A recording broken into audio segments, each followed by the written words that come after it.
नमस्कार। आप सभी का सादर अभिवादन है। मैं हरीश कुमार पांडे आप सभी जिज्ञासुजनों का इस YouTube कक्षा में हार्दिक स्वागत करता हूँ। बीएड प्रथम वर्ष के विद्यार्थियों के लिए learning and teaching course 3 paper के अंतर्गत हम लोग सीखने की विभिन्न प्रकार की अवस्थाओं के बारे में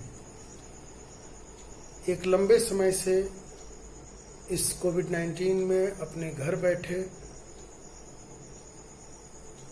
तकनीकी साधनों का उपयोग करते हुए ज्ञानार्जन करने का प्रयास कर रहे हैं। शिक्षण अधिगम प्रक्रिया में विमर्श बहुत बड़ी संपदा होती है। संवाद ज्ञान प्राप्ति का, सीखने की विधा का एक सशक्त माध्यम है। संवाद के द्वारा हम अपनी हर प्रकार की समस्याओं का जो हमारे मस्तिष्क में उठ रही है, अपने शिक्षक से उस पर विचार करके हम अपनी उस मानसिक उलझन से निकलने का प्रयास करते हैं। शिक्षण अधिगम प्रक्रिया एक स्वदेशीपूर्ण प्रक्रिया है। शिक्षक और विद्यार्थी एक निश्चित पाठ्यक्रम को लेकर यह प्रयास करता है कि हम अपने निर्धारित उद्देश्यों को कैसे प्राप्त करें।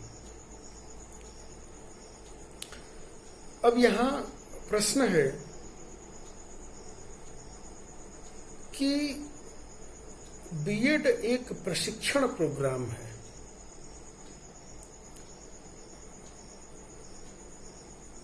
हम एक सफल शिक्षक कैसे बने, या बदलते हुई परिस्थितियों में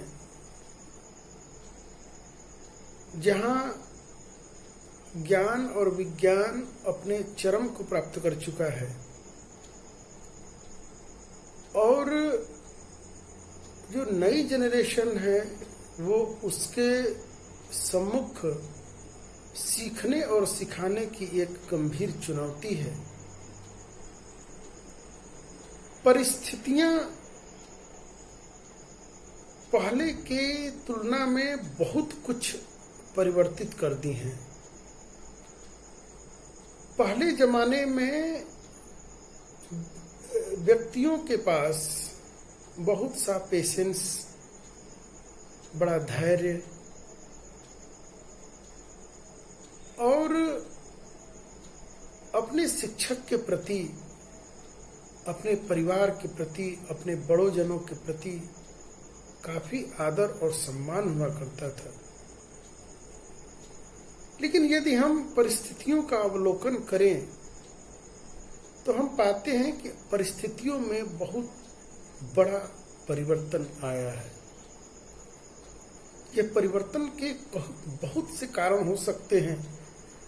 आधुनिकता उसमें सबसे बड़ी अपनी रोल प्ले कर रही है और उस आधुनिकता में जो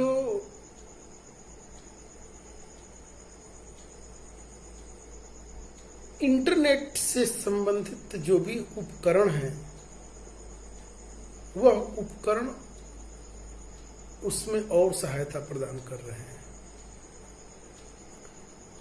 यहाँ पर प्रश्न में ये है कि इन परिस्थितियों को किस प्रकार संभाला जाए। इस इंटरनेट और के जो भी उससे संबंधित जो भी उपकरण हैं, इसको किस प्रकार से इसका उपयोग किया जाए कि विद्यार्थी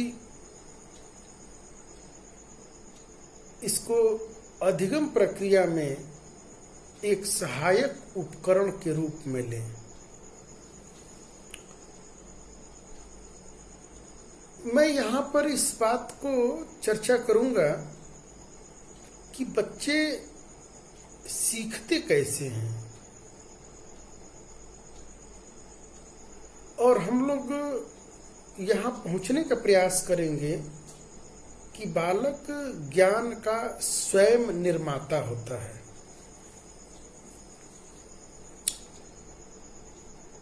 अब यहाँ पे मैं 2 प्रश्न मैंने रख दिया। हम लोग काफी लंबे समय से सिर्फ अधिगम और अधिगम की परिस्थितियां पर हम लोग बहुत विशद चर्चा एक लंबे समय से करते आ रहे हैं। एक शिक्षक होने के नाते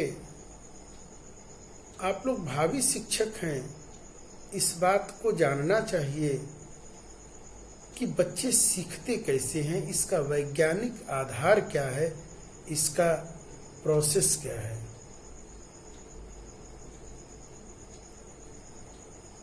आप अपने दैनिक जीवन में स्वयं ही इस बात को कहते होंगे कि अमुक विद्यार्थी या अमुक बालक बहुत अच्छा सीखता है, उसका व्यवहार बहुत अच्छा है, उसके संस्कार बहुत अच्छे हैं, या वो बातों को बहुत ज्यादा कैच कर लेता है। ऐसे कई से संबंधित और से शब्द होंगे जिनका बहुधा प्रयोग होता रहा है।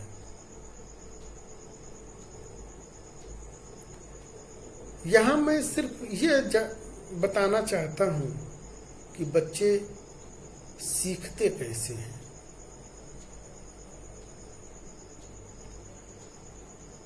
आप लोगों को स्मरण होगा या स्मरण कराता चलूं कि मैंने पूर्व व्याख्यानों में इस बात को बताया है कि शिक्षा सिर्फ माध्यम है,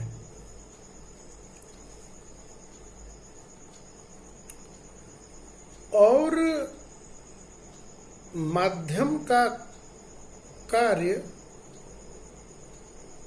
सिर्फ सहायता प्रदान करना है। जो सीखने वाला है, जो सृजन करता है,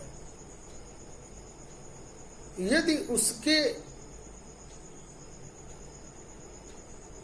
पास या उसके जन्मजात या उसकी नैसर्गिक बाय बर्थ अगर उसके अंदर जो पोटेंशियल है, उसके अंदर जो एबिलिटी है, उसके अंदर जो क्वालिटी है,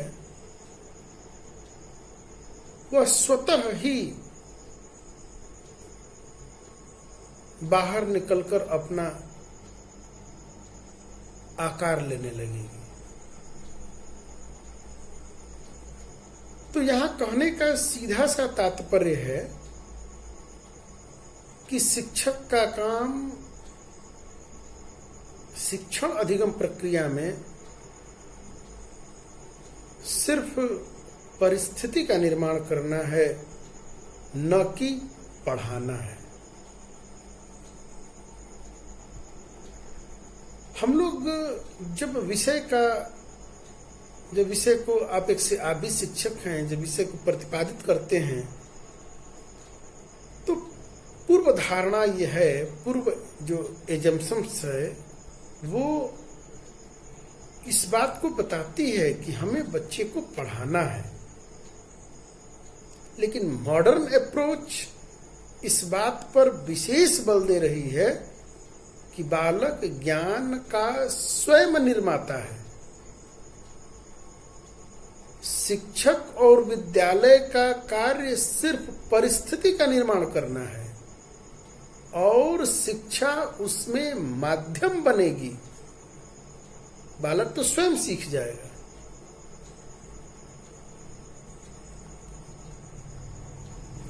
शिक्षण अधिगम प्रक्रिया में अभी मैं जो बोल रहा हूं, थोड़ा बात ये अटपटी सी लग रही है। आप लोग प्रकृति को बहुत करीब से जब आप लोग देखे होंगे तो प्रकृति जन्य पदार्थों को, प्रकृति जन्य जीवों को वहां उनको कौन सिखाता है? आप एक फूल लाते हैं कहीं से, आजकल तो नर्सरी हो गए, आप एक फूल लाते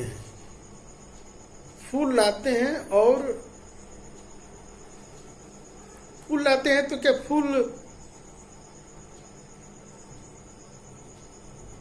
जैसे कि कोई पौधा लाए और पौधा में फूल आ जाए, ऐसा तो कोई चीज तो वो तुरंत कोई देता नहीं कि ये गए और ऐसा करेंगे तो फूल आ जाएगा।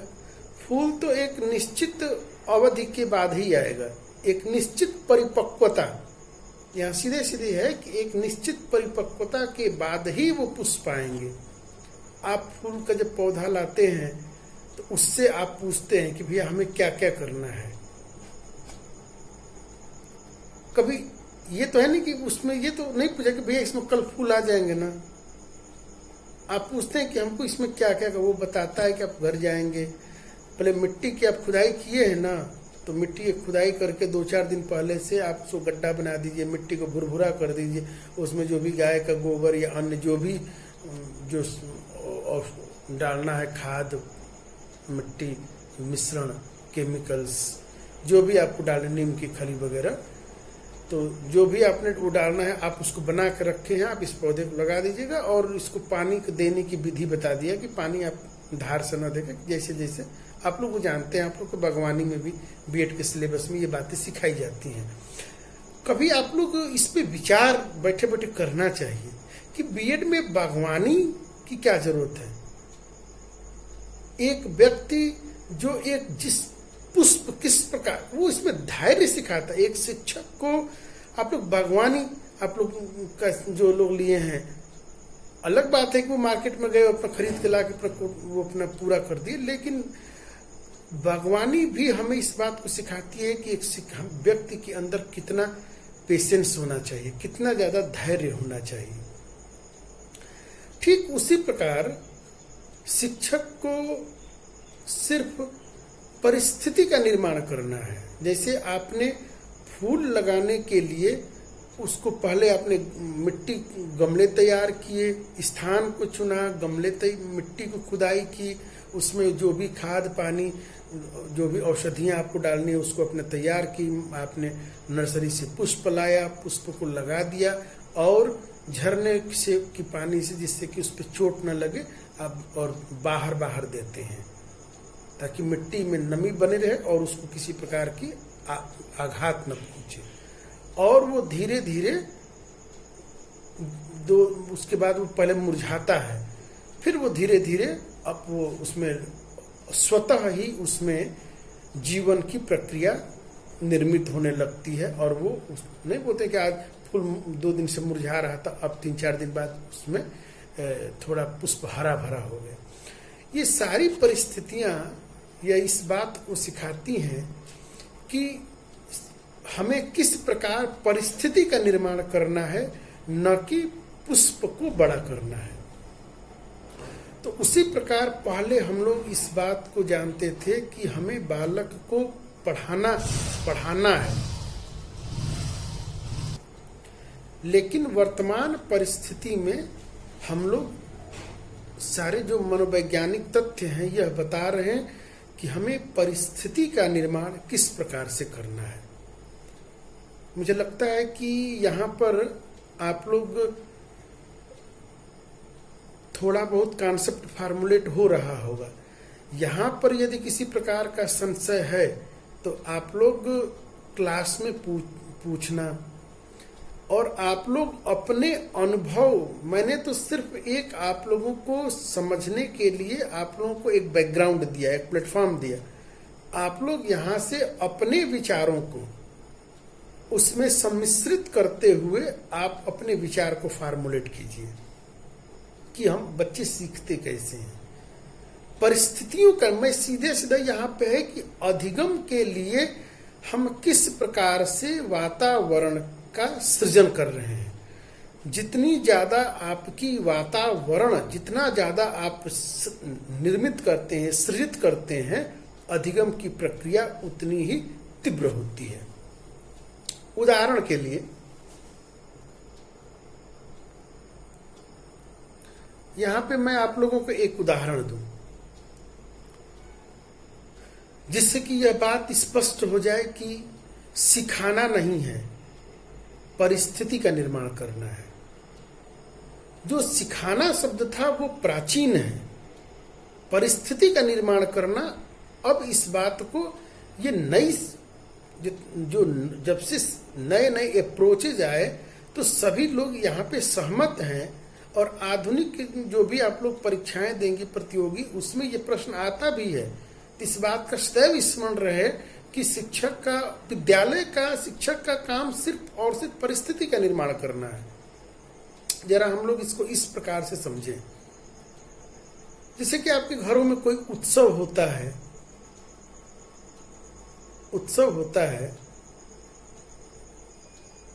तो उत्सव की जो भी तैयारी होती है, आप उसमें जबरदस्ती किसी को बाध्य जाके पकड़ के नहीं लाते हैं। आप अपना काम, निमंत्रण जो भी आपको भेजना है वो भेज देते हैं। लेकिन उसके बाद लोगों के की जो प्रतिक्रियाएं होती हैं वह आपके द्वारा निर्मित की गई परिस्थितियों के आधार पर उनकी प्रतिक्रियाएं होती हैं। अरे बहुत अच्छा व्यवस्था था, क्या व्यवस्था था, क्या पढ़े लिखे लोग हैं भाई, किसी चीज को मांगना नहीं पड़ रहा है, क्या सिस्टमेटिक व्यवस्थाएं दी गई हैं, सारी चीजें अपने जगह पे हैं। आप लोग इसी बातें करते हैं, लेकिन कभी हम लोगों ने इस बात पर कभी विचार किया क्या कि वहां पे किसी ने, आपने किसी से मांगा नहीं, आपको किसी ने कुछ वहां के उठा के दिया नहीं, लेकिन आप वहां की अरेंजमेंट सिस्टम को देखकर आपने ये कहा कि बहुत शानदार व्यवस्था है, और आपका मन न होते हुए भी आपने भोजन किया, वहां पे रहने का सोचा, 2-4 जो भी घंटे चलते समय आप अपनी पॉजिटिव प्रतिक्रिया देकर और वहां से आप चलते हैं। तो वो यहाँ पे क्या मतलब, कौन सी ऐसी बात, ऐसा वो वहां पे ऐसी बात थी कि जो आपने इतनी सारे आपके अंदर ये विचार और ये परिवर्तन ये देखने को, सीखने को मिले? वो थी वहां पे परिस्थिति का निर्माण। जितनी ज्यादा आप परिस्थितियों का निर्माण करेंगे, आपकी विषय उतनी सशक्त बनेगी सामने वाले को सिखाने के लिए या उस पर प्रभाव डालने के लिए। और सीधा सीधा अर्थ यहाँ पे ये अप्रत्यक्ष रूप से है कि आपका प्रभाव उसके मस्तिष्क पर, उसके मन पर पड़े, ताकि वो सीखने के लिए क्या हो, आकर्षित हो। एक तीसरा उदाहरण से समझिए इसको, क्योंकि आप लोग शिक्षक बनने जा रहे हैं। शिक्षण की सभी, नहीं बोलते कह रही सभी कलाओं में ये पारंगत हैं, ये शब्द आप लोग सुनते होंगे, अरे भाई बहुत, अरे संपूर्ण कलाओं में, कहते ना भगवान श्री कृष्ण सभी कलाओं में पारंगत थे। तो एक शिक्षक आप बन रहे हैं, आपकी यह विशेष जिम्मेदारी है, और आप इसको अपना अधिकार भी समझ लीजिए, आप अपना कर्तव्य भी मान लीजिए कि आप शिक्षण की सभी विधाओं को, सभी कलाओं को, सभी कौशलों को आप सीखें, क्योंकि जब तक आप जिज्ञासु नहीं होंगे, हमारे कहने से आप नहीं सीख सकते। बहुत अच्छा या बहुत खराब कह के आप अपना इत्तिश्री कर लेंगे, लेकिन फेस आप ही को करना है। इस बात का सदैव स्मरण रहे कि एक आप भविष्य के भावी शिक्षक हैं। आपकी परिस्थितियां तय करेंगी, इसलिए आप शिक्षण के जितने भी कौशल्स हैं, शिक्षण के जितने भी सूत्र हैं, शिक्षण के और जितने भी जो अप्रोचेज हैं, आप इसको, और टीचिंग के जितने मॉडल्स हैं, हम लोग तो यहाँ सिलेबस में नहीं है, टीचिंग मॉडल्स ऑफ टीचिंग नहीं है, लेकिन आप जो भी सीटेट या टेट जैसी परीक्षाएं देते हैं, वहां पे आपको 2-4 प्रश्न हमेशा मॉडल से होते हैं। सेकेंड ईयर में आपको कुछ मॉडल्स पढ़ने को मिलेगा, यदि पढ़ाने वाला वहां तक पहुंच जाए तो। डायरेक्ट मॉडल्स की बात नहीं की गई है, लेकिन पाठ्यक्रम निर्माण के समय पाठ्यक्रम को किस प्रकार, किस अप्रोच से तैयार किया जाए और इसके पढ़ाने के मॉडल्स क्या होंगे, तो वहां तक जो अप्रत्यक्ष है,